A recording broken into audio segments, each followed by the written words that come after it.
awake. The morning sun rises, but I'm alone. Hurts my soul. 1, 2, 3, loving. 4, 5, 6, I was there. What a very good afternoon. Such a great day. The Lord has given us again. I love you. Today is Thursday, and it is the day after Wednesday, the day before Friday. Such a great day where you got numerous of things happening across Liberia. Some got this day as their birthday, and some got this day as they would go about achieving a very milestone. Particularly the guys who are graduating from the University of Liberia. So congratulations to all of them. This is Bits and Pieces, your regular afternoon show that comes away Monday to Friday from 3 to 6 o'clock. On today's segment promises to be great and unique, different from other presentations. And of course, I want to say today marked the 19th of September 2024. So we get started on Bits and Pieces. I want to say good afternoon to all of you. Today we got in studio one of my promising young men who has come to share his perspective on variety of issues relevant to our economies, relevant to the decency of our society. Ibrahim Smo, who has come from Bone County.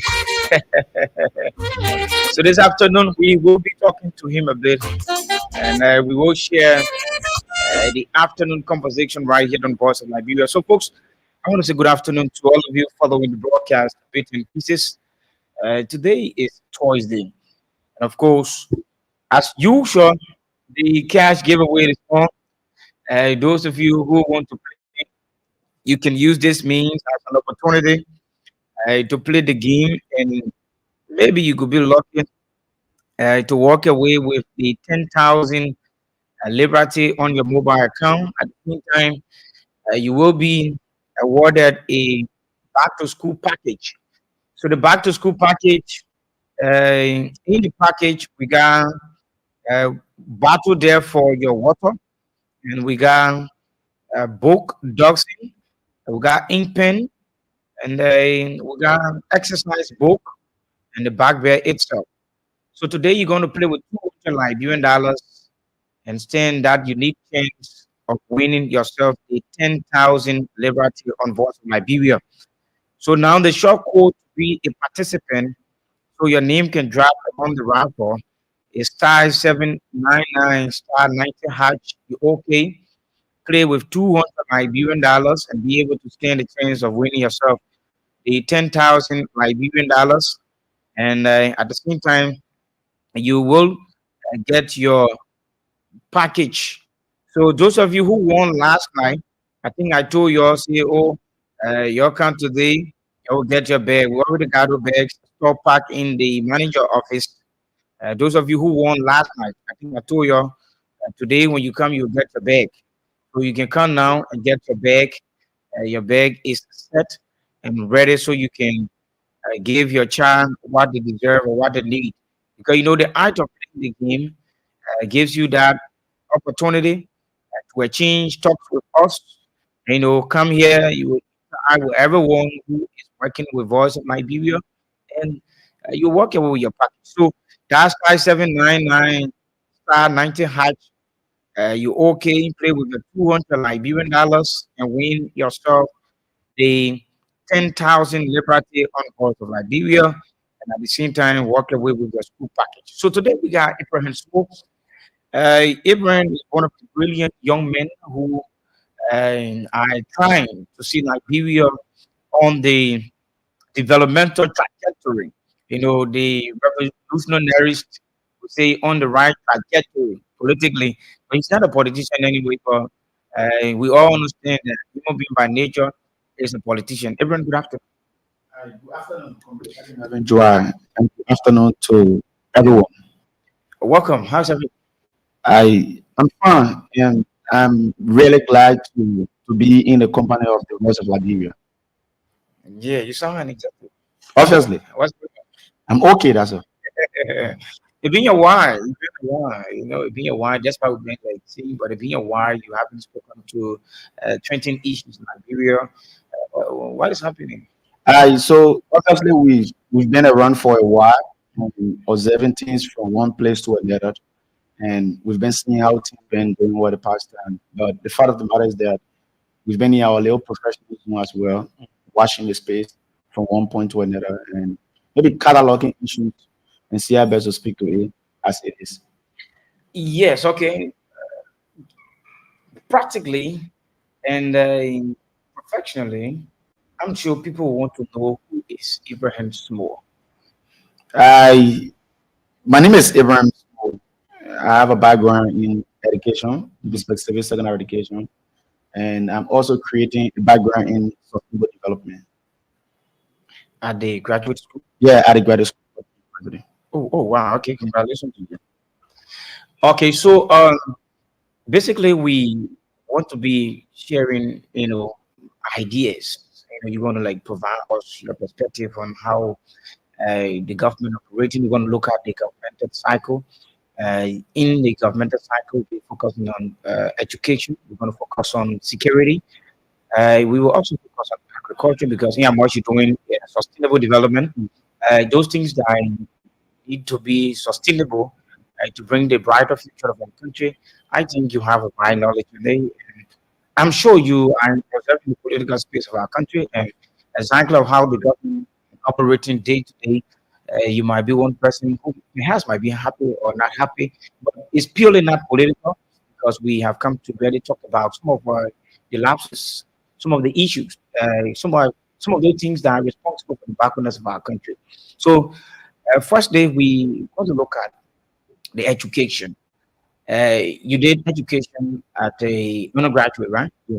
Okay, so one might want to get the understanding. Someone who did education might have a fine knowledge on how the educational sector should be operated in a school, given the understanding of President Salif, consider the entire education system in Liberia as a mess, whether Nigeria is on the path, in improving the best path, like former President Ellen Johnson considered, or we are trying to improve, or it's still the same. So we're going to like look at that issue. But first of all, what you make of the former president's statement, and we move on to how the sector is like. I saw the statement made by the former president of the Republic of Liberia in person of President Ellen Johnson Sirleaf,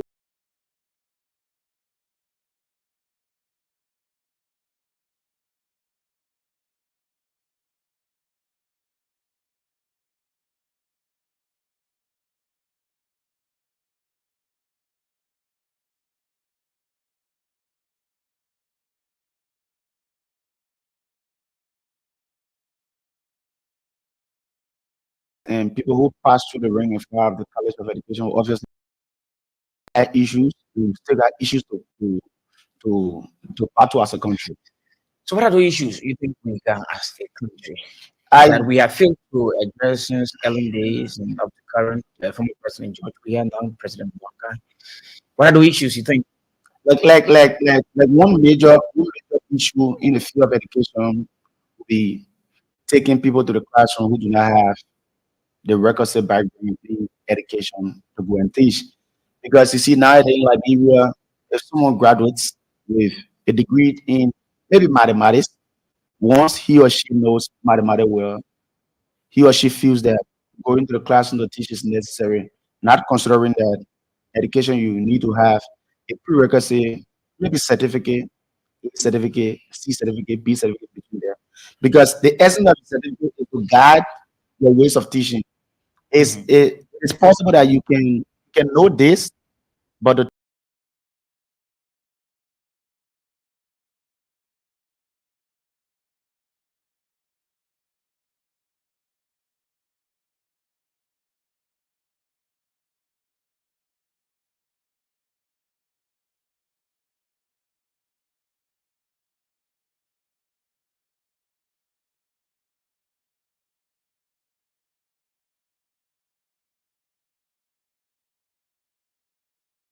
to teach in as much as he or she studied maybe, let's say, accounting, Mhm. public administration, and so on. But the requirement to be a teacher, I think you should have a C certificate. Yes, to be a teacher, the first thing you have to see certificate aspect, the education from out of 2011. But these days, we've seen too many people within the classroom who do not have even C certificate to go back in the classroom. There are others who got bachelor degree, but not in education. There are others who have, But they are teaching. yeah, they are teaching. There are Do others. they not those to prepare the children adequately, or is it that they don't have the knowledge in that field, so they wouldn't teach much? Is that what you mean? So the thing is that having maybe a bachelor degree or a master degree and going back to the classroom to teach, it doesn't work in all cases. If you have a bachelor degree in education and come back to the classroom to teach, it's an added advantage. But having a bachelor degree in mathematics without passing through the ring of fire squarely the College of Education and going back to the classroom to teach is an issue of paramount concern for the fact that you will lack the pedagogical skill. The pedagogical skill has to do with the ways of teaching, how to present the lesson, how to know as to whether the students are performing or they are picking up from you. Because the essence of every classroom instructor is to make the students learn.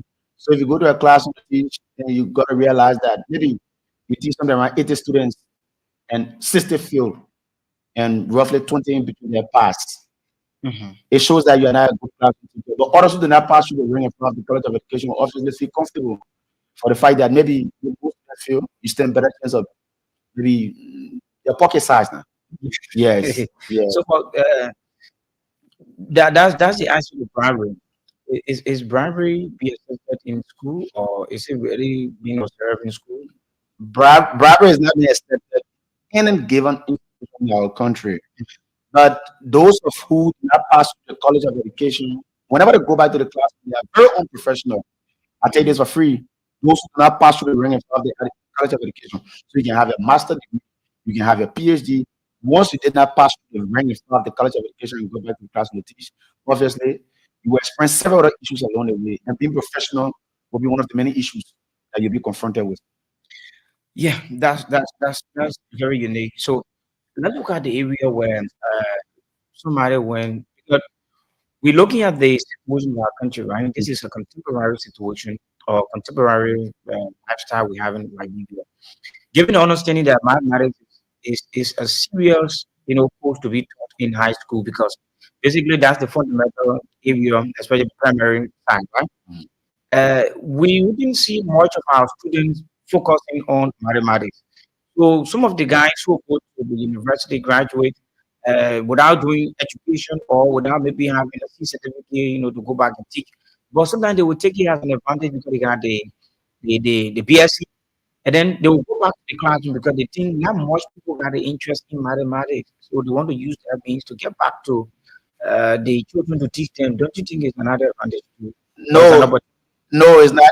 I don't see that as an opportunity because the thing is that the classroom is not where you manage for people, right? mm, The area classroom teacher don't go to the classroom to teach because what they study, they cannot find job for it instantly. And those people who do that normally uh, are the ones that create problem for our society. Because a career classroom teacher is much more professional and polite in all of, the, in all of his or her engagement within the classroom. But I'm not a professional person who go to the classroom with the intent that maybe I'm like, I did chemistry and I cannot find my way out, so let me go back to the classroom to teach. You got to realize that he or she is fairly unprofessional within the classroom. And the essence of going back to the classroom is always to but what are some of the ethics, some of the professional ethics of a teacher? What are some of those ethics you think such person will be lacking of? like basically mannerism, right? Mannerism. When I say mannerism, he or she stand better chance of lacking manner, right? Manner has to do with the ways in which you go to the classroom. You cannot be a classroom teacher and go to the classroom to teach with a racket jean. No, it doesn't make any sense. You cannot be a classroom teacher and go to the classroom to teach with a dread on your head. No, it doesn't make any sense. You cannot be a classroom teacher and go to the classroom to teach with your long sleeves all open and you sacking as well. So there are several other core of conduct of the classroom when it comes to that. So as an individual who will obviously most of the courage to pass through the ranks of the College of Education, he or she will obviously know all of these things. But if you did chemistry with the intent to go to the lab or do something different, and maybe you try your best somewhere, you cannot find a way out, you still need to go back to the classroom to teach. You are more detrimental to the classroom than the assistance you feel that you are going to render to the classroom. So it's an issue that our society has been confronted with for a very long period of time, and we are still confronted with now as I speak to you. So let's look at the classroom management. People who are doing education or who did education, quote unquote, they might have, what they call classroom management. So particularly, what is classroom management? I think they can talk about, like you think somebody who did not do education would be lacking, and somebody who did the education, maybe at the undergraduate or the graduate level, they might have. So basically, when people talk about classroom management as a professional classroom teacher, you are the boss for the classroom at that moment. But in as much as you are the boss for the class at that moment, you also have to create a level playing field for others to give their input. Being a boss in the classroom doesn't in any way suggest that everything that you say is fine. Or Okay. you have to create an enabling environment where everyone will compete and give their input. You as a classroom teacher, though you can be professional, but the fact of the matter is that at times you slip. And once you slip and students come out with maybe rectifying your mistake or mistakes along the way, as a classroom teacher, you can obviously learn from the students too as well. So when you create this approach, like the student to teacher approach, the student or teacher approach, the student center approach, it's obviously better. It's better in the sense that you will not appear authoritative within the classroom. You obviously create a level playing field because the first thing you too as a classroom teacher, you consider yourself as a learner. Because being a classroom, How? you can consider yourself as a learner because the fact matters that these days students are computing. There are things that the students know you don't know as a classroom teacher. Obviously, you like to learn it from them too. And there are other things that the students know. Perhaps as a professional classroom teacher, the only thing your idea or your knowledge to tap on it and move forward. So the first thing you see, every professional classroom teacher, when he or she goes to the classroom, your first concern has to do with in education, we got something we talk about called the RPK. That is the relevant previous knowledge. So if you get to the classroom like today, it is clear that assuming that the students been talking about maybe science from one place to another. So the first thing to do is that you put people in the science. Yeah, so you ask the students, does anyone have idea on this? And obviously, I think it's for free. You will find someone who has idea on that. And based upon what the person will say or will tell the classroom, you can tap on that and see how best to maybe augment his or acumen or wording his or ways of thinking regarding that. So you do the RPK, that is the relevant previous knowledge to know. The RPK has to do with the students getting an idea on that to give their input. So on the basis of that input regarding that, you can tap on as a professional classroom teacher. But classroom management squarely has to do with your managerial ability within the classroom, where you will know who to take, to who to respond to this, and how to respond to this. And like I said, mannerism is is being cataloged in this thing has to do with manner. Your presentation within the classroom don't appear all authority. Don't appear authoritative. I agree. Yeah. But sometimes the students will like maybe have that mindset that the instructor knows all, so they want to give you that, that anything you say that truth. Some students now in that So environment, I'm here to take this right. It's a myth for you to feel that teacher knows all. No, every teacher is a learner. And every learner is a teacher. okay, Yes. okay, so no problem with that. Let's look at how the education ministry has been operating in our country. You did education. I'm sure you might have had, a diverse views on how the ministry been, operating in the country, especially how they go about regulating or putting in place policies. Of recent, the Minister Jackson Jalan, I think they came up with a policy where they were discussing about graduation fees. High school students, high school should not charge a child, a graduation fees per person above, I think, Yeah. 150, 100. 100. Do you see, it being actualized, or it is by a lip practice, you always want to do? No, basically, I've always told people, right? The Ministry of Education is one of the ministries in Liberia that has a very good policies that range you from this point to another point, from low from bad to obviously good. So the thing is that I will tell you for free, the Ministry of Education has had issue when it comes to the monitoring and evaluation aspect of the ministry because obviously if you come up with a policy today, because the essence of every policy is to find a solution to a problem. So the government has realized that maybe paying above 100 USD, paying something around 200 USD as a fee for graduation is exorbitant. So the government came up as a result of that that at most should be 100 USD. But the thing about it is that the implementation of the policy is the real issue. And in implementing the policy, there where you see the M&E aspect, monitoring and evaluation. So government comes today with a policy saying that this is 100 USD. Saying that it should not end there. You should have a team from one school to another doing assessment. You should have, I'm like create a hub, right? Create a hub, like what the minister did. They create hotline. Now once you get to realize that this school is doing this, which is contrary to what the minister said, you place a call to them and So immediately. a talent engagement. Yeah, yeah. So therefore, there should be a team set up by the ministry that once this is happening, obviously they should be on their way there to see exactly what it is. Because there are other schools in Liberia, like they obviously defy government policy when it comes to some things. I tell you this for free. There are other big shots in government. Like the issue of people who filled in wives to not graduate. Yes, yes, yes, is another serious kind of policy too as well. And I think this was free, right? There are other big shots in government that have their schools running from one place to another. So most often they feel that maybe taking into account the approximate of the power like this, therefore defying government policy is something that I can do and maybe I can negotiate with the actors of the policy in the background and we can find solution to this. So like the issue that has to do with the 100 USD, we saw other schools, in as much as government said this, but we saw other schools that are still trying to carry fees off from one place to another. And at a certain point in time, we got to realize that they want to shift the blame on the students. They cannot actually be the students. I tell you this for free. Though the students we can give people regarding that, but once government says it, and the first thing you understand that policy statement that was in should have the M&E team, a team that will monitor and evaluate them from one point to another to know as to whether this policy that was being stated by the government is actually in implementation. Yeah, that's reality. But then some of instructors will be they will do some things deliberately, especially the policy. Some school administrators will listen to the minister, giving the policy.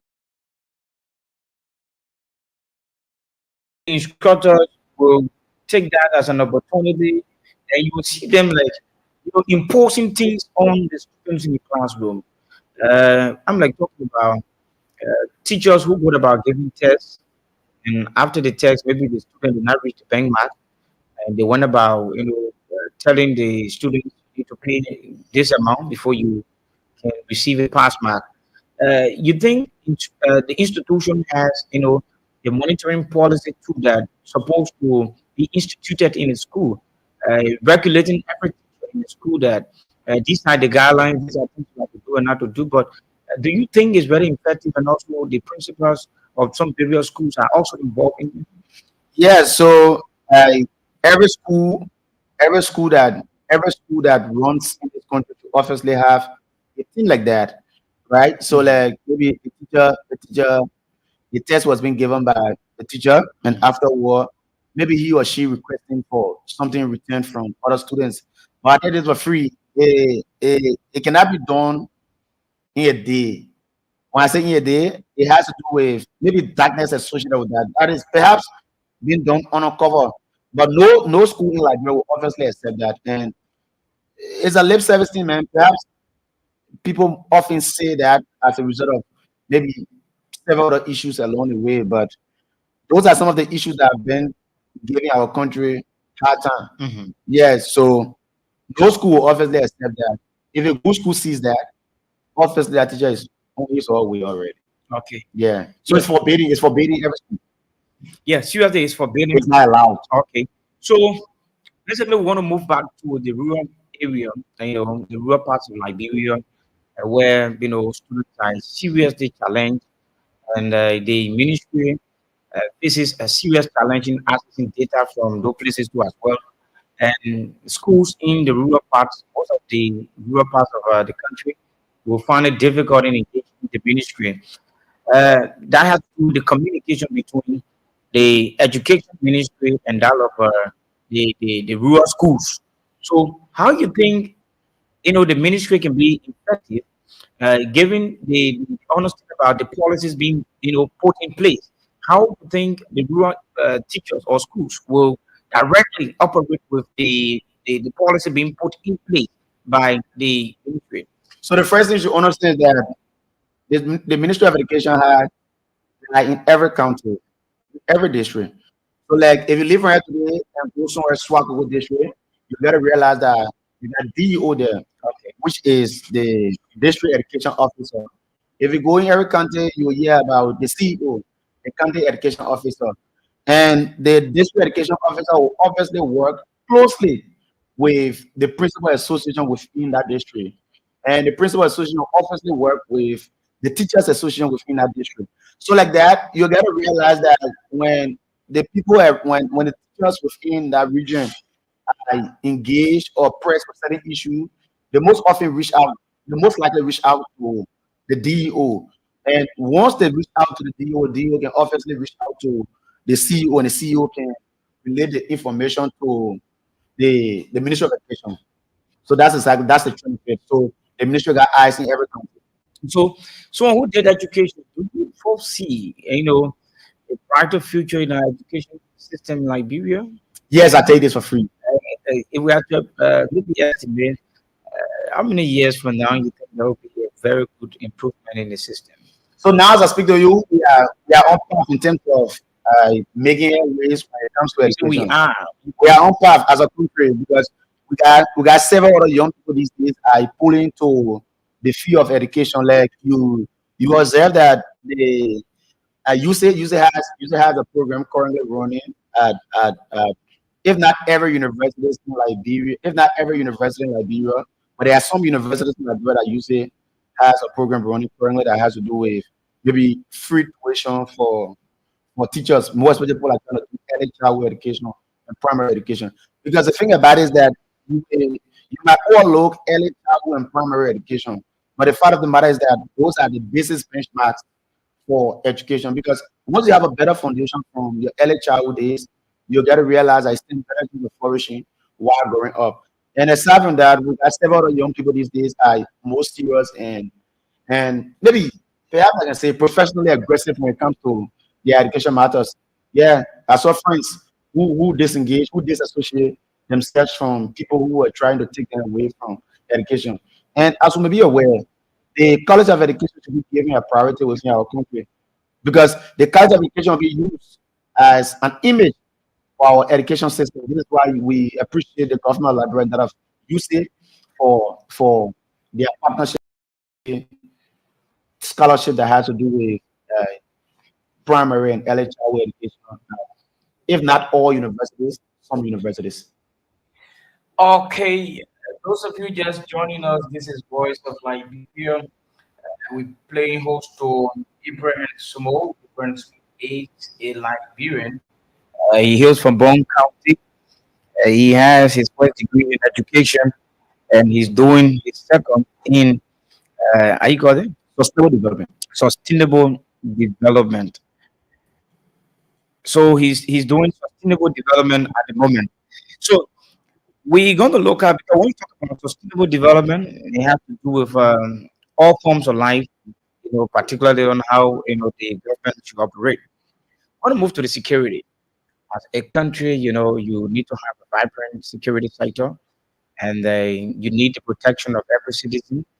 And I want to ask you, as a young man, how do you look at the security sector on the overall before we speak to the area, segment of the security?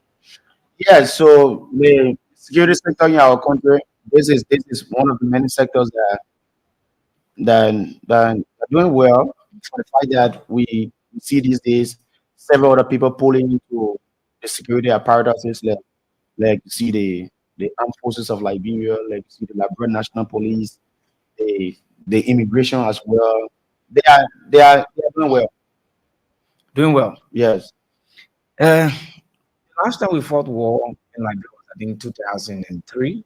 Yeah, where we had the misunderstanding in 2003. We had to have an election in 2003 because we had election in 1997 that brought Charles Taylor, and in 97, 98, the war broke up, and we ran up to 2002. So, do you see the country so since 2003, since Pablo came to the country and handled the affairs of the war? We went to election in 2006. Do you see the country as peaceful as you think? Though as a country we are faced with many issues, but the country is peaceful. The country is peaceful. Yeah, though we are faced with many issues, Mhm. but the country is peaceful. So the country is peaceful. Let's look at one specific aspect of the police. You know, there have been a lot of brutality of the police against citizens. In 2000, if I'm making a mistake, 2005, during the electoral process between former President Ellen Johnson Sirleaf and former President George Weah, that led to the brutal of some citizens at the headquarters of the CDC by the Liberia National Police. You talk about we are peaceful, Liberia is enjoying peace. How do we reconcile that issue with what happened in then 2005? And of recent, the CDC headquarters again was heavily engaged by the Liberia National Police. And besides, there have been some mysterious killings that have taken place, at the lack of the former Auditor General, I think Harry Green, the lack of the auditors who were being found dead in the car, and the one who fell, they say he fell from the stairs. There have been no account, and the lady who allegedly they said was being killed by a Lebanese guy, and people took the whole street. So when you talk about we enjoying peace, how do we reconcile? So like we've always told people this, right?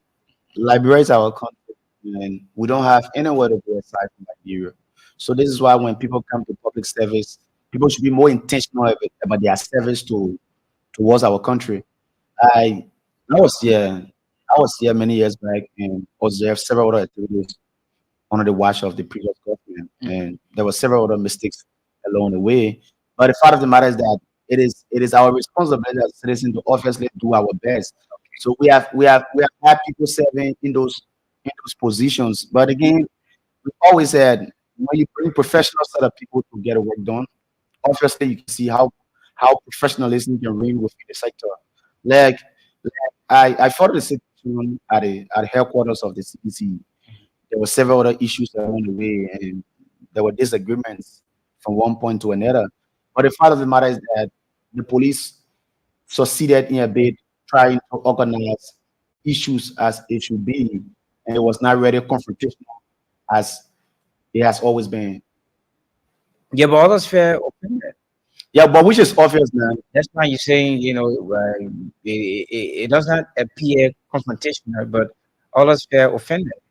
Which is clear enough that even now the situation that the two of us are facing, you obviously realize that people will when the judgment has been made, you might not feel satisfied. I might take the satisfactory side, or you might take the satisfactory side. I might take the side that is not satisfactory. So it's obvious, but the police will have and now I think there's a change, and the change has to do with we got refunds to the people within the police now than yesterday. Yes, we got refunds to the people. We So, got so, so, refunds to so the what people. is the definition when you talk about refined set of people in the police? And every day there will be callers calling on various platforms, various shows on various radio stations, and giving complaint about the irregularities about police When I officers in the street. when I say refunds to the people now in the police, and that has to do with people who pass through the rank and file of police activities, like who went to the academy. Like many years back, we had people going to the academy as well. There are others who were handpicked and they joined the police. But nowadays, it's a bit difficult considering my assessment. It's a bit difficult considering my assessment. Now you have to pass through the rank and file before getting involved with the police. And we see refunds set of people within the police. There are several other refunds set of people we see within the police. There are police going for training from one country to another. Like a recent I follow. the boss of the police, I think he was in Rwanda. I, Commander Kobe Kuma. Okay, quick. Yeah, Kobe Kuma. He was in Rwanda. He went and had a round table conversation with He's the a police. here, maybe he has to go out of country. But we're talking about the guys who are a day-to-day interacting with the citizens. Both of them, on many occasions, people will call and we'll talk about them, talk a whole lot about them, how they are not professionally executing their duties. Though it's it's difficult to eliminate uh, situations or problems from the police, right? But what I can tell you now is that the average police we have in our country, on the average, they are doing where the average has to do with the 60% or 100%. If you got somewhere around 100% there, I can tell you this for free. I can confirm to you that the 60% is doing well than yesteryears. Okay, no problem. Those of you just joining us, this is Abraham School from Bone County. He has come to share his perspective on governance in our country. And it's good to know that he's here. You can interact with him. Let me just inform you, some of you who have come on. Ruth Saki said, good evening. Okay. Joseph F. Kier. She says, I hope you come here to praising George Weah. I don't know what he meant to say. And CDC Papi Success Keita for life. He comes on and say, good afternoon, voice of Liberia, VOL, and from Duboro, God bless Liberia. And Maya Sharif, is it Muya? Your name is Munya. Munya Sharif comes on and says, good afternoon. I'm following you from district number 9, Cinco, this afternoon from Atadi. Thank you for coming on. Another person, Joe T. Koluba writes and said, I'm following you from Mount Barkley. Thanks for the show. Okay. And another Joe again. Joe, okay, that was the time where they trying to reach the thing. And Fasu, the master where he writes and say, Veteran ABC, I see you, my chief, and trust ability to discuss the issues to its core, following you from Maryland County. He comes down and says again, Abraham and so with the emoji sound strong. Okay, so we'll go down as much as you will come on. We will acknowledge those of you who are coming on. So, Abraham, we got a cash giveaway on. Do not forget, huh? Those of you playing that star 799 star 90 hash, play with 200 Liberian dollars, it's 10 chance of winning yourself 10,000 Liberty. At first, I said we're giving package out today, but I'm informed that we are not giving back out to winners today.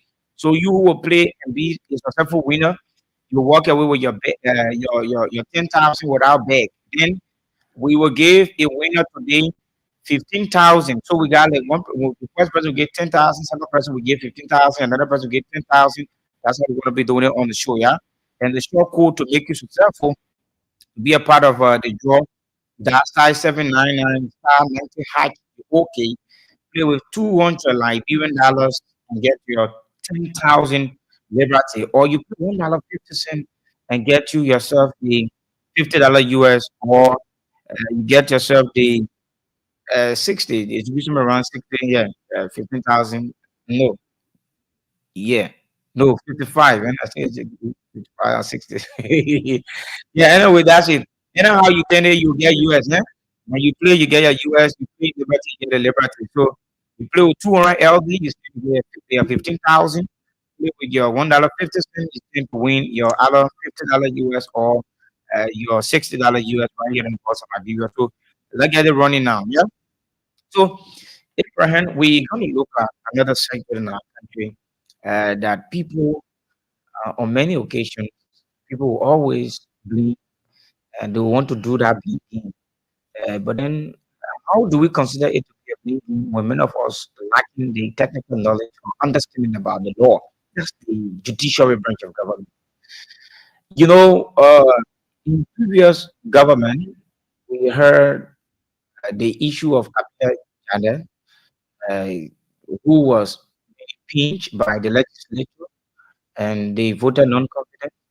And we saw the judiciary in our country ruled against cabinet and took the issue to ECOWAS court, and he won. He won it actually, and ECOWAS wrote the Liberian government to attack reinstated, but then since they have not reinstated him, one of one of the campaign messages that brought President Walker to power has to do with the cabinet issue. And today he is the president, but we yet to hear anything about. Do you have anything, any contribution, ideas on how it works? I have an idea on that, but it's not ready from a legal background. I'm not a legal luminary. I have zero legal understanding regarding too many things You that gonna, has to do with the judiciary like that. yeah, but maybe you've been following it like Yes, this. yes, You yes. have even the Uh, Flora Mususka yeah, yeah, issue. yeah. So I've been following. I followed the case that has to do with Councilor Cabinet Janet. He went to the Supreme Court. He could not get the justice he wanted. Mhm. So as a result of that, he reached out to the Airforce Court, which is Do you trust the justice system of our country? yes, the justice system of our country. I give a trust to that. Why is Yeah. it? Are you not speaking out of fear? No, I'm not. I'm not ready to speak out of fear because the fact of the matter is that I've always seen people saying. I've always seen people writing from one point to another whenever a case has been made against them, right? Mhm. Like you will see people will want to attach their personal feeling within the situation. But a friend of mine who is a lawyer once told me that the law is not popular. It's not popular in the sense that the way you see it, Mm. it doesn't work like that. A case study of that would be I I got a few of my friends that we went to a place for a very long period of time for more than 6 years plus in between there. So when a guy said from the onset that he gave the land, gave the land free to them, and the guys took the land and they constructed a few things on there so that they can work there for what purpose. So they worked there for many years. Yeah, many years to work. They worked there. So when they were about to leave from there, they wanted to take away their zinc, their zinc, The structure. their planks, a lot of those things. So when I was briefing regarding the situation, I saw it like I saw it. What I said was that I think the land is the man, the land is for the man, right? But the structure, I think it's beyond to you guys. Yes, so that's exactly how I saw it. So others saw it from different perspectives. But a friend of mine who is a lawyer told me that I was thinking wrongly. I was thinking wrongly has to do with me telling them, say, oh, you can take the structure. So you use that as a case. He says, assuming I give you a land, you build a house on it, and you're about to leave. So when you take your house from the land, I think that that's a different scenario. The law is not different. So the law is not very popular. So what lawyers, a commoner do not see. What people who got legal understanding see, people who outside the legal understanding, people who understand is far away from legality do not see like that. So the law is not popular. It's difficult to understand. Yes. But is it also necessary? You think that the judiciary can take the law to the people, providing that civil education? But I think we have had other programs like that, but we just need to see our best to maybe Bundle? maximize that, right? Maximize in the sense that when you spread from one place to another, like having legal conversations with people, telling them about their fundamental rights, and telling people about what you need to do as a citizen and other those things. Yes, those are some of the things that I do. I think we need to expand a bit when it comes to awareness. Okay, that's great. Somebody writes and say we could give the stock code for the class giveaway. I think somebody wants me 15,000. So the short code is star 799 star 90 hash. Okay and play, yeah. So let's look at agriculture. Agriculture is one of the key component of government.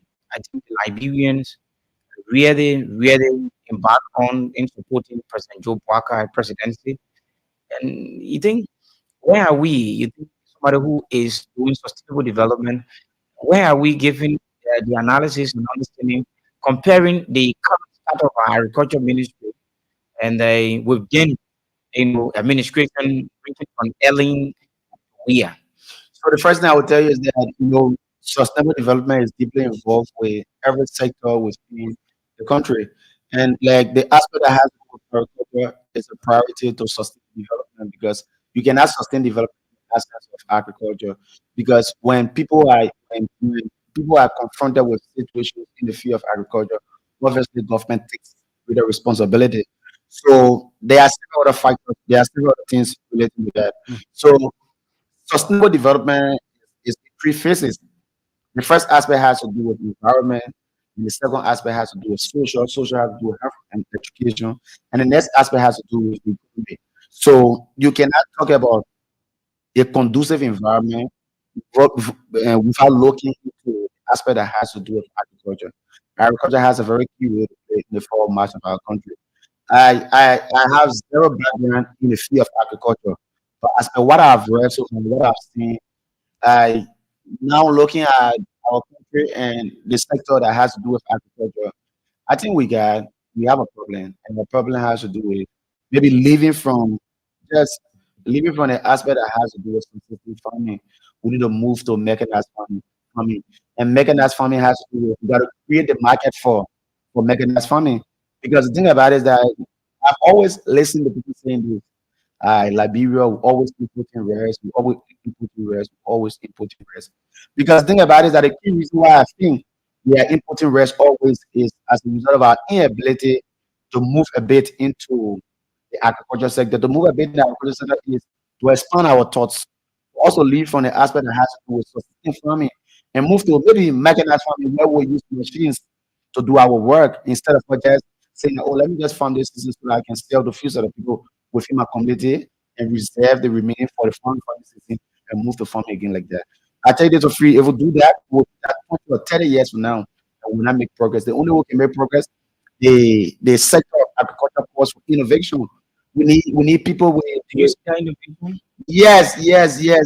My daughter is doing extremely well in the field of education from what I've seen so far.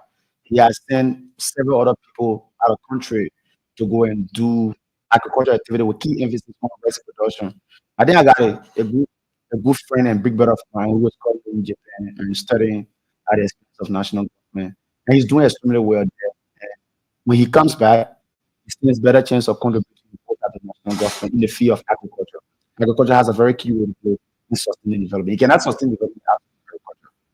Is seriously challenging, and we need to compare this one, right? It appears to be like it is difficult to understand maybe the reality, the current reality, because the length of time the government has been in position or in power is less than previous administration. But on the overall, you've been a classroom teacher.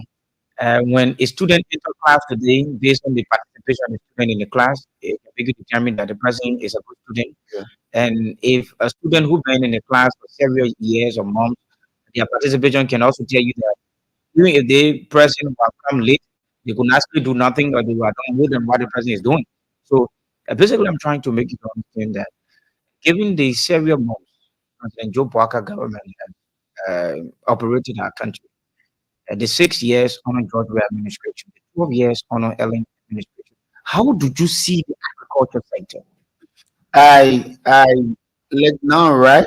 I Mm. can tell you that this sector is on path. The sector is on path that has to do with. I know of recent the Ministry of Agriculture had they had a gathering that called for that requested the presence of stakeholders within the country, and that gathering was squarely as a result of maybe portraying and displaying to the public the agriculture development plan is in line with the arrest manifesto. Because the segment of the arrest manifesto that talks about agriculture, which is the E in a race in presidents. Okay. Agenda. Yeah, so for that, I was in Liberia during the previous regime, specifically We are. we are and all of the time I was in Liberia, I didn't see anything like that. Perhaps maybe someone can tell me say it happened. It's possible that it will happen, but that was not to my knowledge. But what I saw during the previous government in this, I think this putting is much better. And if we are more intentional about the steps that the new agriculture minister is taking, and he's more serious about it, I think we can achieve something. We can make progress in the country.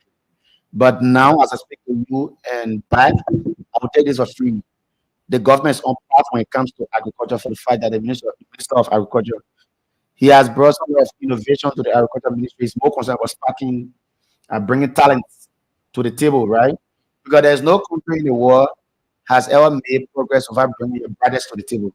So obviously, if you look at the field of agriculture, it's not a field where politics should interfere For the field of agriculture should squarely be regulated by technicians, technocrats, people who got people who got the technical know-how, people who got knowledge about subject matter experts should obviously study the affairs of agriculture because it has to do with sustainability. Because if you come up with this and you cannot sustain this, it's an issue of primary concern. So at the end of the day, we'll go back to the same problem we had many years back. Because basically, people hear about sustainable development, but the meaning of sustainable development is we want to develop today, but though we want to develop today, we got to create a level playing field for tomorrow. So now we are developing today. So now the ministry is saying that yes, from what I've seen so far, right? Maybe we want to achieve this now, but in as much as we want to achieve this, but the future has a part to play in this. So we need to create a level playing field for the future so that when the future comes, there should be no issue of this experiencing problem from one place to another. So I think the ministry is on a good path for now, as per what I've seen so far. So how do you think the path you are relatively discussing, how do you think it's going to impact the commoners? What I see is that like the agricultural development plan squarely has to do with our activities within the country, because the Minister of Agriculture is the boss for all agricultural activity within our country. So that plan will obviously align with agricultural activities within the country with emphasis on the rural part of the country. Because most often you see people talking about agricultural activity and maybe people want to sit in just urban monopoly and just talk about agricultural activity. But you gotta take a tour. Like I follow activities of the minister where he left the urban part of the country and went to the rural part of the country. And he has always I think he was Being there is one thing, and implementing, or maybe the impact, people feeling the impact is another. but what I see is that Because the common people honestly will be if the person has come to us, yeah, we accept that, we welcome the person, but why do we stand to benefit from the person visit? so you there are several other ways, right? You might not benefit instantly like the way you was other would see it, or it might not come to you as a direct benefit, but there's a level that will come to you as an indirect benefit. So like the agricultural development plan that was being held of recent, where the ministry was displaying to the public what it has planned, what the ministry has planned for the country for the next 5 years in between there. So it says a lot. Obviously, you cannot plan for this country. You cannot plan for this country without taking into account the rural part, the urban part. So there are two parts of the country. So they both are obviously included in that document. Okay, that's a great one. I think we'll get to the central government, but before we reach to the central government, we want to look at the commerce a bit. Commerce plays key factors in the role into uh, the economics of our country because the aspect of generating revenue, I think, is heavily relying on commerce. Yeah, heavily relying on commerce due to the income, the coming in and going out of commodities in the country. Clearly relies on the commerce industry. So on the overall, because we're talking about how the entire ministry working, not just about a specific individual who maybe have proceeded in error or wrongly. How do you look at the commerce ministry and like people will say in Taylor time, today you just take the phone, you call when you say they want to come down today or come down. And today you still have people complaining despite, former President George Weah, we didn't see such a thing where we are go on radio when you're addressing the nation where you go stop there, business owners to say you are to sell this one like this, but then people are demanding even President Joe Parker as well to do similar, and it's not working to as well. How you look at the commerce ministry and the overall?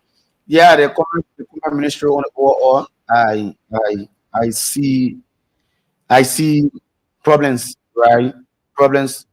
One of it has to do with like the commerce inspector. The commerce inspector, like Mr. Moda, I mean Moda, no, I mean what I is proper. yeah, Mr. Yeah, the common minister is the commerce inspector is the Okupo Yeah, Kubo, yeah, in my country. Yeah, Okupo. yeah, he's the common inspector of Liberia. So the thing is, during the previous government, we saw Josephine Davis moving from one place to another to get things done. Because if you sit in that position, if care is not taken, you might place the lives of thousands of people at the detriment of your own benefit as an individual.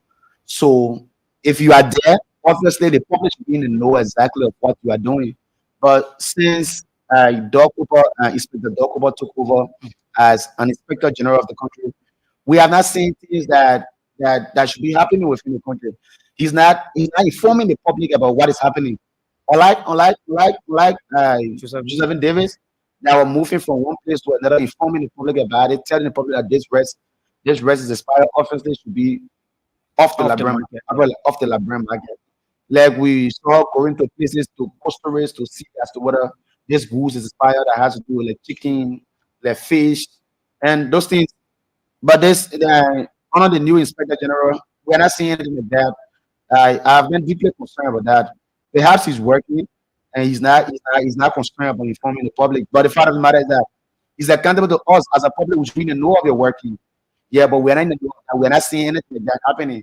So I feel that maybe there are several other started deals, started things happening, and he's okay with it, just moving just like that. Yes. Okay, so yeah, but he's not working for himself. He's working for the Liberian people. Now, how he feel he want to run the ministry, working at the code of ethics, the ministry. Now, what he feel. So the thing is that yes, working for the Liberian people, there are others who, when they are opportune to sit in a position of power, they feel most often that the people who they are governing are accountable to them, which is wrong. It's wrong. I mean, it's absolutely wrong. So I'm looking forward to a time where people will sit in position of power and consider the ordinary people as their priorities. Yeah, where you will feel that you will wake up to them with the mindset that I need to change the lives of thousands of people as a result of this. Because former ministry is not aside from trade, our lives are tied to that ministry. Because if you go to the market today and purchase an expired chicken and eat that expired chicken, you will get sick in return. And when you get sick in return, at the end of the day, you have to go back to the nearby hospital, put it in between there for treatment. So if you don't have the needed financial strength in between to cater to that, you stand better chance of going faster than you should go. So our lives are tied to the Ministry of Commerce as a result of the importance of it. It's both trade and and health related. Because Commerce Ministry will see this goods and they say, yes, this good is good for the Liberian market. Commerce Ministry will also see this goods and they say, no, it's not good for the Liberian market, taking into account the health status of the Liberian people. So the Commerce Ministry is far beyond trade, aside from trade. I'm not trying to eliminate trade from The the ministry. Commerce Ministry. But aside from trade, they got issues that has to do with health activities too. So our lives are tied to the Ministry of Commerce for progress. Yes, because if you come and see this, considering the health status of our country, and you allow that to work within our country, obviously you are placing us as a country at the So, detriment. it means that the monitoring policy is not being, observed Yes, keenly in honor modern administration. no, not really. Because the thing about it is that the Inspector General, Duomoda is the boss Yeah, for the Ministry of Education, yeah, I know Ministry he's of, the minister Ministry of of Commerce. commerce. He's the boss, right? But he has there's a scope, there's a scope of work at every given ministry, and everyone has his or her right to function within A her role to space. play. I agree that Murad is playing supervisory role, supervisory role. But the commerce inspector is in my mind is the eyes of the Ministry of Commerce within Everywhere. within the space of our country. Within the space of our country is the eyes of the Ministry of Commerce. Like you reach out today, you go to maybe let's say you go to raw warehouses at at at at a level of maybe you go Douala, you go around the Somala drafts in between there, you go around the SKD Boulevard, those various supermarkets. You go and see what they getting stock for the Liberian people. Even in drinks, I've I, I've I was there in this country that there was a time where people were at a certain point in time you get to realize that the price of the drinks will drop, and Liberians will not really consider why is it dropping. and they will just pull for it as a result of the press The has come down. expiration. Yeah, say the press come down, so office let's go for it. And they care less about the Why? expiration date that attached to it. And obviously that should not be the work of the Liberians. That should be the work of the Inspector General of the country.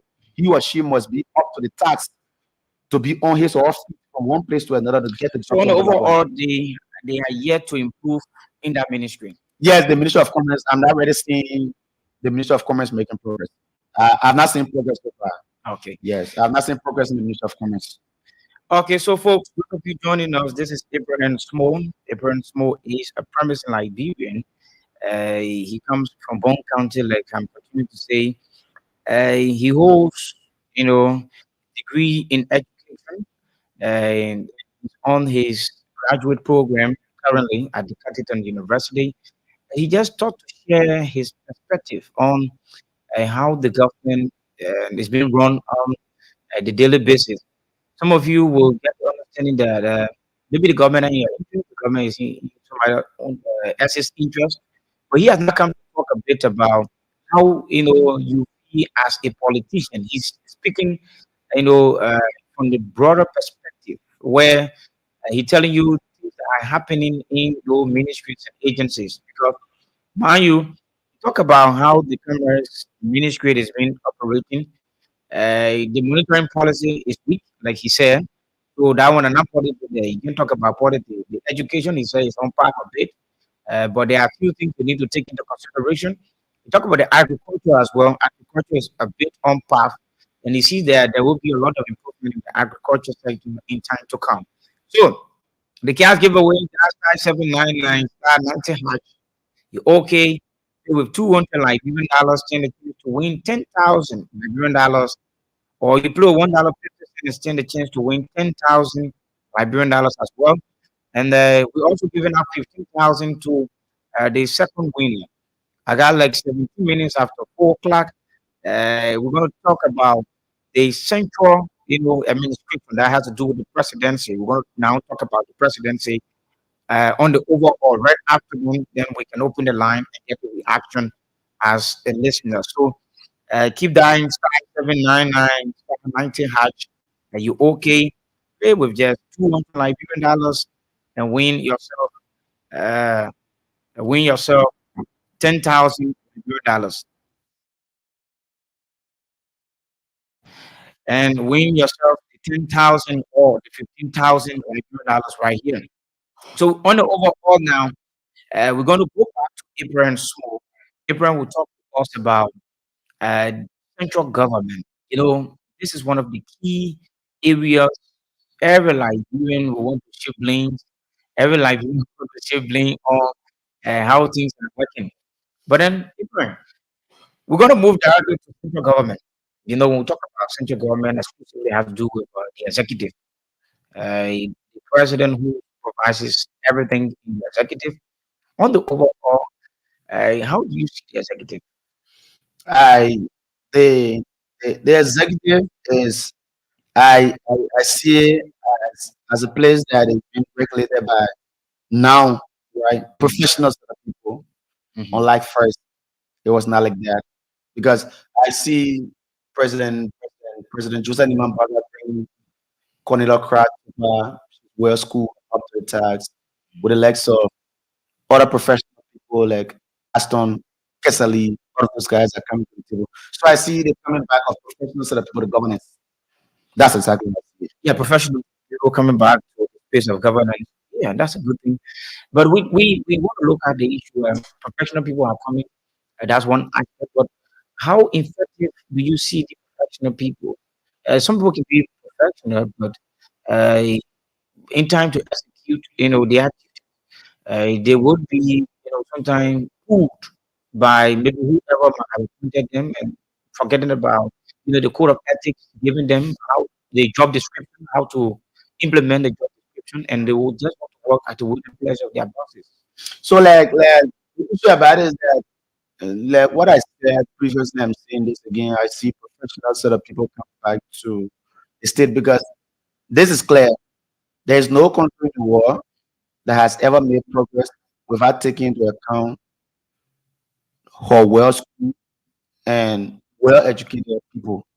So now you see in the governance, you got if you check this other ministry, you see high profile Liberian regulation as you check the other ministry, you see renowned Liberian by profession regulation as I agree. We are also concerned about deliverables that will have a profound impact on the ordinary Liberians. We look at that carefully. We've seen several other things happening where the president have to step in this and get some things done. And on the overall, the executives regularly are professional set of people. I see professionals coming back to the executive. Thank you. We talk about professional set of people coming back to the executive. Now we take word for word and move on. Let's look at the first issue, the mantra. One of the mantras that brought President back into prominence today has to do with accountability. And there will be no accountability when you are not transparent. Officials of government, from the LACC report, you have like 70% of government officials who were appointed by the president, even including the legislature, the judiciary, have not declared access to current, and the big has expired. They are operating government. What do you see? Maybe what do you folks see? Maybe people who are operating the governance space of our country. Do you see anything started in there? Yeah, so the thing is that so the person to understand that I do not really think that 70% of those who work. According to the LSCC. No, not only the executive, I'm talking about the governing space of our country, both the executive, the judiciary, and the executive, But let's get and the three branches of let's government. let's get emphasis to the executive. Let's do it before we I'm more concerned with the executive Okay. for now. So there are several other people in the range of the executives who have given their shown their assets to the Liberian public. On the average, Yes, on the average, yes, so in the executive, yeah, in the executive average. okay. But there are so many things I would name. I think it's good that I name them able to tell you that they are not the assets. Even the recent appointed finance minister has not declared assets. Yeah, so the, Okay, now, Alchemy, Minister Talos from the Transport Ministry has not declared access. Minister Pia, we stand to be corrected from the Information Ministry, has not yet declared access. The lack of Muda declared access, and a few others. yes. So my point has to do with if you are if by assumption you have about 20% within the executive, Mhm. I tell you roughly about 12 have declared this or assets. So you're talking about On the average. average, yeah. Within the That, executive, I wish I want to respectfully disagree with you. how? Uh, Given the few people I just named and the statistics from the LACC, it's not in reality.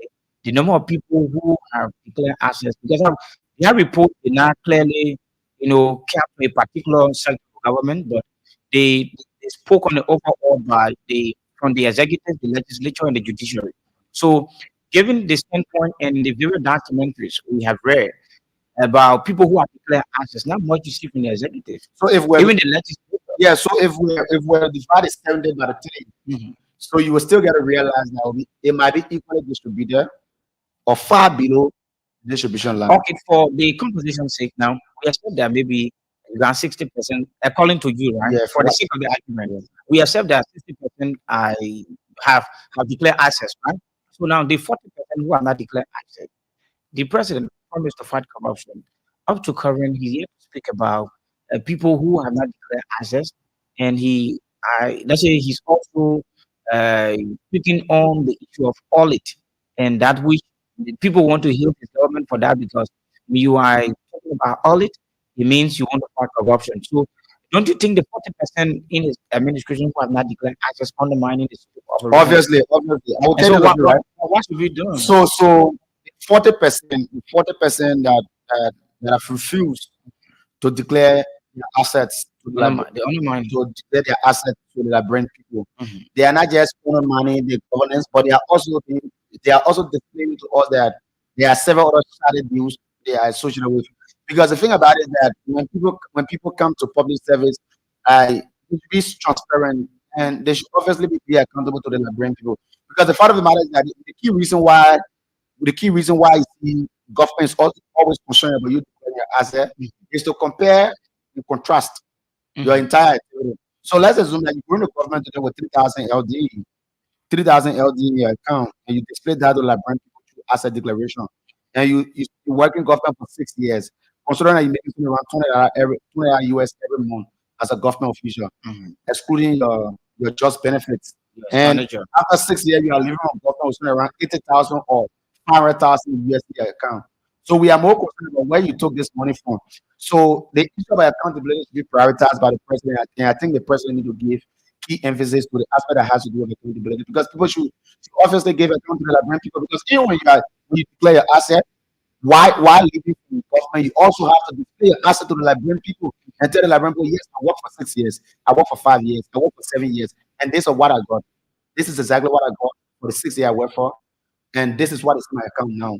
So the essence of that is for the public to do the comparative analysis and be a judge, because you are the service to the people. You are more intentional in serving mankind. But all of those who have not declared their asset, I think they got something different in mind.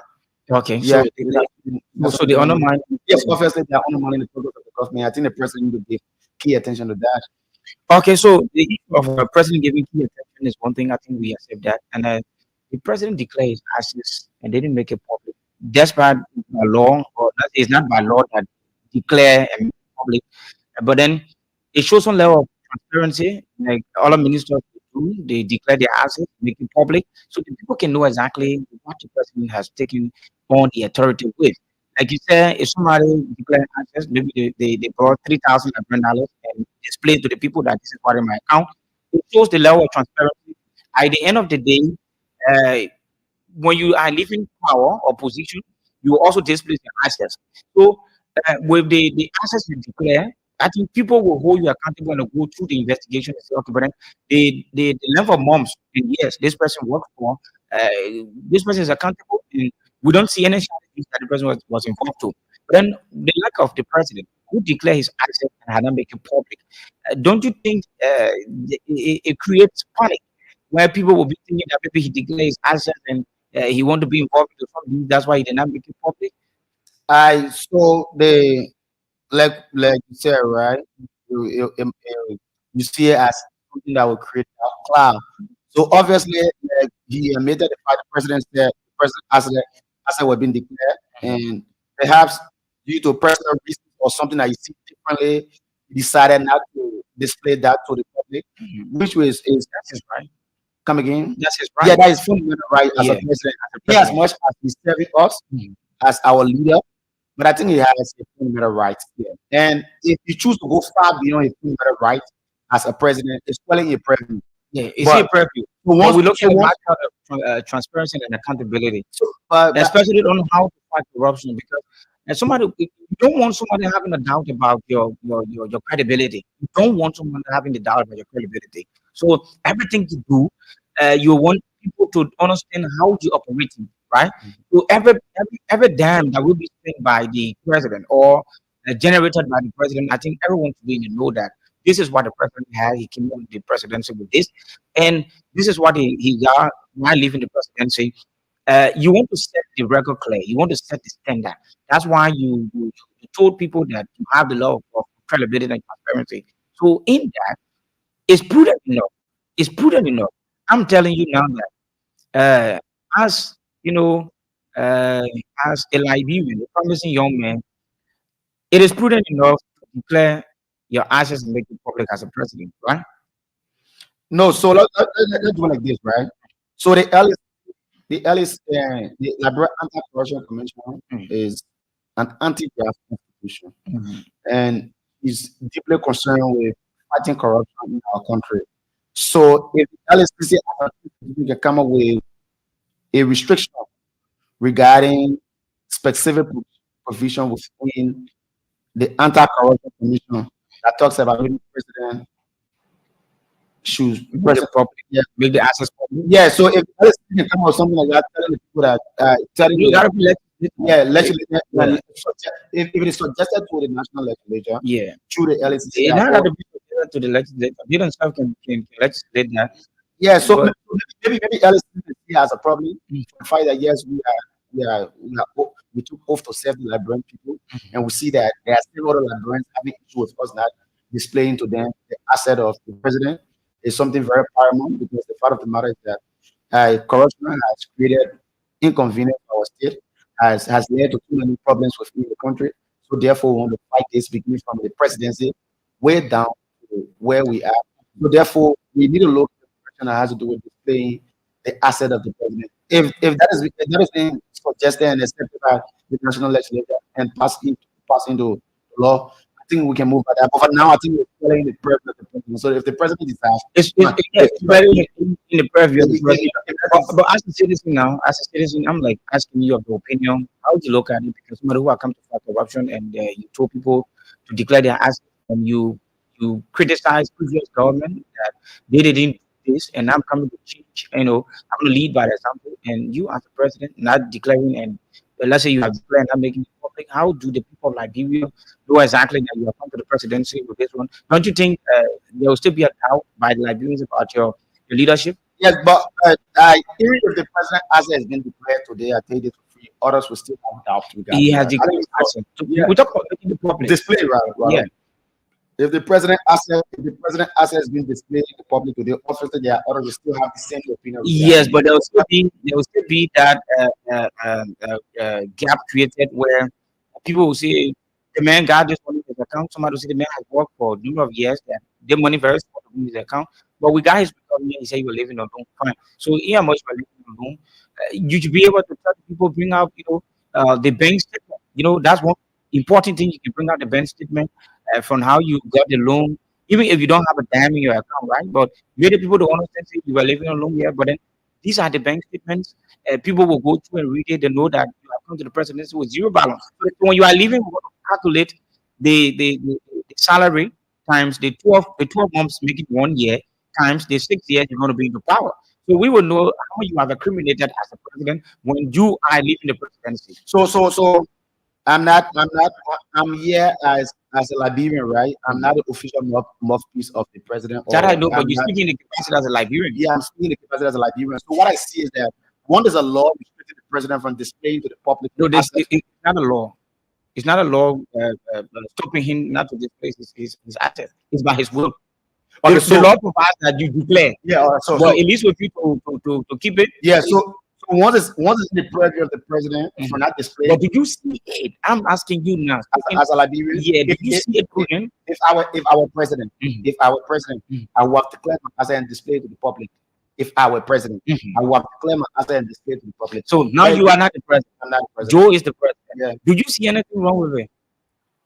It's the preview of Joe. Did you see anything wrong It's with the it? preview of Joe. Did you see Joe anything wrong with Joe it? is- It's in the president of Joe. Yeah. But I'm giving you the understanding that you are a Liberian and speaking for yourself. The fact is that you have been criticized if you were the president to declare your assets and not making it public. You have been criticized, right? Now, I'm giving you the position. Do you see anything wrong with the president declaring his assets and not making it public? So let's do it like No, do you see? there's not a yes or no question. So when I say if our president, I will have declared my asset and display to the Liberian people if our president. Yes, but now you are not president. I'm talking about me as an individual. Mhm. So the aspect that has to do with declaring your asset is squarely in the confront. It's squarely in the confront of legality. It's a law, right? Obviously, as a public official, you have to declare your asset. Mhm. And President General Mahatai declares the asset. So displaying it obviously as an individual, though you are serving as president of the state, Mhm. but it's also in your purview. In as much as you're serving as president of the state, you got your fundamental rights. Yes. That you are entitled to. Mhm. So I cannot impose on President No, you are Mahatai. not. You're giving out the other thing. Considering the fact that you are an advocate, right? Anything you say should benefit the Liberian. So, in this position, I'm asking, in this position, speaking on behalf of Liberians, do you think something wrong with the president declaring his assets and not making it public? If you were president, you have declared and make it public. Yes, our president. In the president's purview, he choose not to make it public. Which is up But to you, him. it's up to him. Yeah, which is But up you, to him. as a Liberian, speaking on behalf of the Liberians, do you see anything wrong with it? No, the fact of the matter is that I, as an individual, they displaying your asset to the public is in your purview. It's in your I prayer. can not do it much more. Displaying your asset to the Liberian people is in your purview. Mhm. So, in as much as you are president, you are entitled to your fundamental rights. So, once it is a right to display or not to, you can decide. I think President General Mahatai can decide in the direction. I cannot decide for You are not President deciding for him, but Yeah. we don't want to describe the action, describing his action. How would you look at it? Is it necessary or not? You're speaking in your I'm, confines. I'm like more concerned about maybe giving my input regarding situation that has a holistic benefit. But, It, it, but does this one don't have a holistic benefit? no, They have. They the has. thing about it is that It borders the credibility of the presidency. it's the fundamental right of the presidency. But it also borders the credibility of the I'm presidency. not ignoring that, but it's the fundamental right of the presidency. Yeah, it is a fundamental right. But you are serving. You are a leader. I agree. You lead by example. Though you are serving, but I think you're serving. Though you are serving, but you are entitled to your rights. Yeah, you are entitled to it. Yeah. I accept. You got privileges. I accept. Yeah. Though you are serving, Mhm. so it's not that in as much as you are serving, you cannot. I agree, right? Others will say yes. I'm president today, and for the fact that I contest on the mantra of change.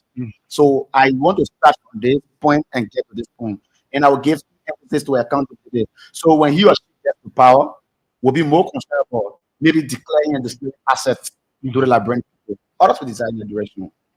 Perhaps President Joseph Mapata talked about change when he was a candidate again, and now he has come to the Liberian people and maybe moving on a mantra he brought to the Liberian people. And the aspect that has to do with the fundamental rights, who knows? He takes that seriously. You cannot deny him of the fundamental No, you rights. cannot deny him of his fundamental rights. That's the reality. You can deny him. That's his right. So, but I'm like more concerned about your opinion. I'm more concerned about your opinion, given the understanding that Liberians have sent you to come and speak on behalf of them, and they are, looking up to you to agree and disagree. So you are now on the pressure, but the Liberians will want they will opt to see the best from you. So representing them at this stage, do you think is necessary or it is good, given that you will hang upon it on your leadership, especially the credibility on how you campaign, on the matter of accountability and transparency, declaring assets is by law, declare you cannot make it public. It still create, pandemonium where people will say, "The man look like he to do something different," but you want to disabuse the minds of the people. But I think the aspect that has to do with declaring your assets and not discriminating the Liberian people, if they have issue alone, it will obviously be addressed when 2029. If he made up his mind to go back to the No, presidency. we are not talking about made up use his mind. We're looking at how the people will hold him accountable. But that's exactly Accountable. you will You will not have to go for election. Not every time we go to election, we pay back the politicians. No, but we just start paying them now. We start to, they are working.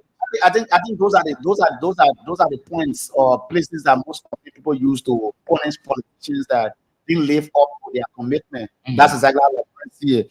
So if you took the place like if you took the place and stay there first 4 years, and after 4 years you gotta go back to the people and recontest.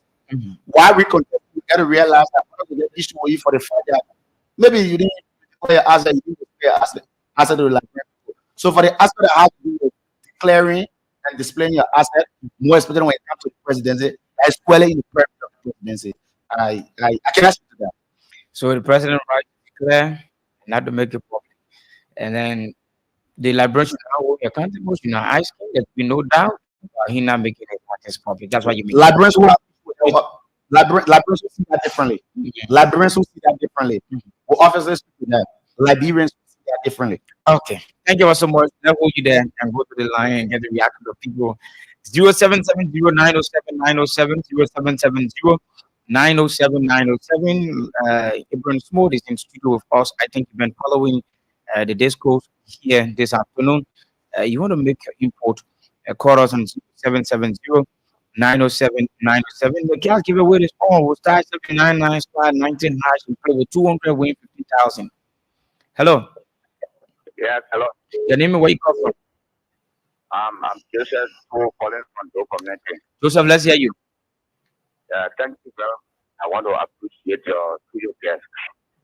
As a leader, if you make law, you must live by example. So, how can you declare The phone going up, my brother. So we're going to use the loom the alternative line. We're going to use the alternative line exclusively because the orange gone off. Yeah, so we very, very sorry for that. The orange gone off. Let me just call the loom number to you. Those of you who want to partake on the show, call on the loan star 086 029 36 326 0886 029 326 0886 029326. The orange gone off. Most of you are orange subscribers. Yeah, but if you very sure you want to partake 0886 029326. That's the person. Oh, don't beep the line. We wouldn't call you. Yeah, we will not call you. 0886 029326. This person. Hello? Hello? Hey, my God.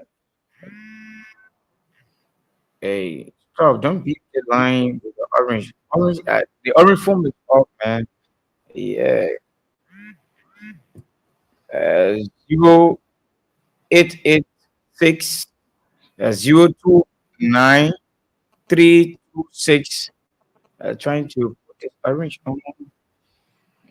Trying to manage the 0770907907 because I don't want more people used to and not much people. Somebody on the line. Hello? Hello? There you go. The phone people. 0770907907. And this one is poor. This one is not coming straight. Hello? Hello? Yeah, people are with me. Hello? Hello, you lying. Where you call from? I'm trying to call from Front Street. Yeah, let's hear you. Uh, Huh? I mean, you're lying, bow. Yeah, I don't know if the phone look like what issue. 0770907907 this person. Hello? Yeah, man.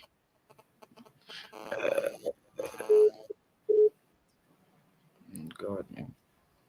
People really want to have their contribution on the show. Hello? yeah, hello? Yeah, they mean where you come. Yeah, so I'm on the line. I'm just calling from the communication. Joseph, be fast, man. Huh? Be fast. Go ahead. Yeah, so I was saying, you campaign and say that if I come to power, I will do this one, I will do this one. And now God help you, you are to power. So why you share in your campaign, why you make it public that today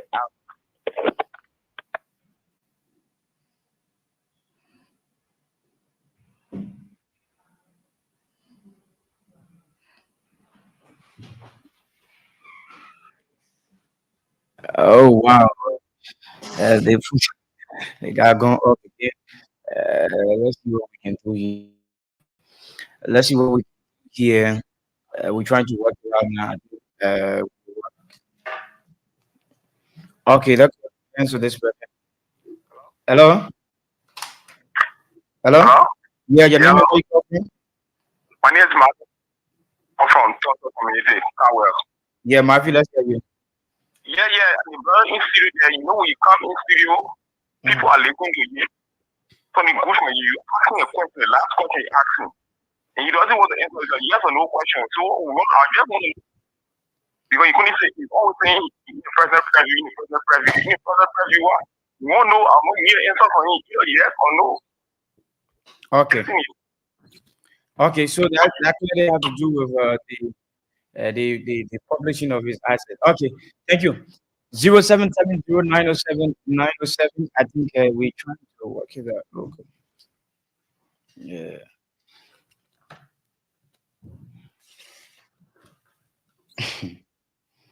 Um, the technician, all the technician, the men are gone. Yeah, okay.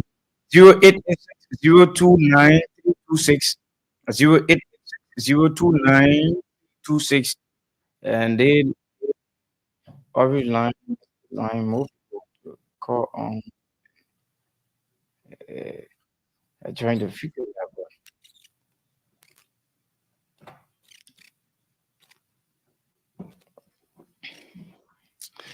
Yeah. So the line is very, very disappointing us, man.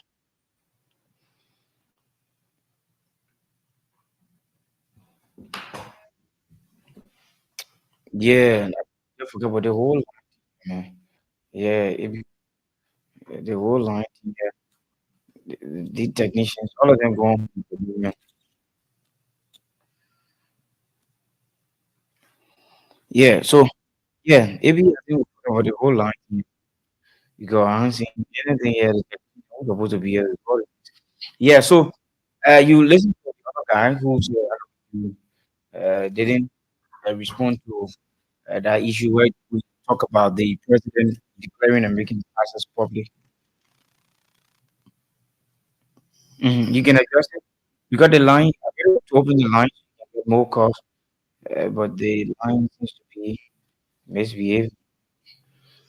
Yeah, so I listened to the caller, and he talked about, and he branded the question as a yes or no question, but I don't see it in that context. I see it from a context that has to do with explanation and giving reasons why this should happen or this should not happen. And that aspect is not in a preview as an individual, it's really in the presidency. So once the presidency decides that I will declare my asset, I will not display it to the Liberian people, we go. hmm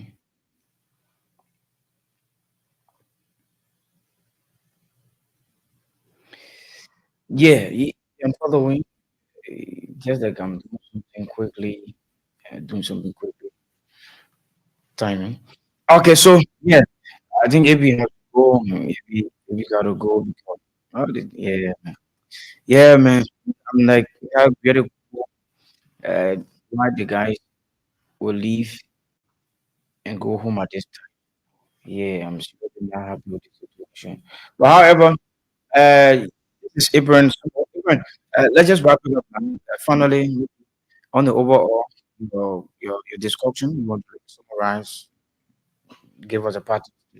Yeah, so I I I appreciate the voice of Liberia for hosting me, specifically Erin Murphy, and to every listener out there. And I all what we say here basically these are my views on these issues within the state. And it is not a gospel, and it is not something that compulsory. They are my views, and that's exactly how I see them from my understanding. And I think it was nice having me here. Thank you so much. Okay, Ibrahim. Okay, Ibrahim. So it was nice talking to you too, sharing my point of view. I think we hope to this is not the first time, and we can continue this maybe every Thursday, or maybe on Friday. We can share our perspective, especially on aspect Yeah, maybe on Friday. yeah. Okay, one of those persons I think who really got a broader knowledge in the social aspect. Thank you all so much. Thank you. Okay, Uh, so you listen to Ibrahim Sumo came this afternoon to share his perspective of governance with us here on Voice Nigeria. So the cash giver will respond. Let's take the break shortly. We'll take the break shortly, and we come back. We come back, and we take our winner for the cash giveaway right here on Voice of Liberia. So keep playing *799 star 90 hash. Okay, there were 200 Liberian dollars. We come back quickly, and we take that lucky person for the 10K. Yeah. Whoa, whoa, whoa, whoa, whoa.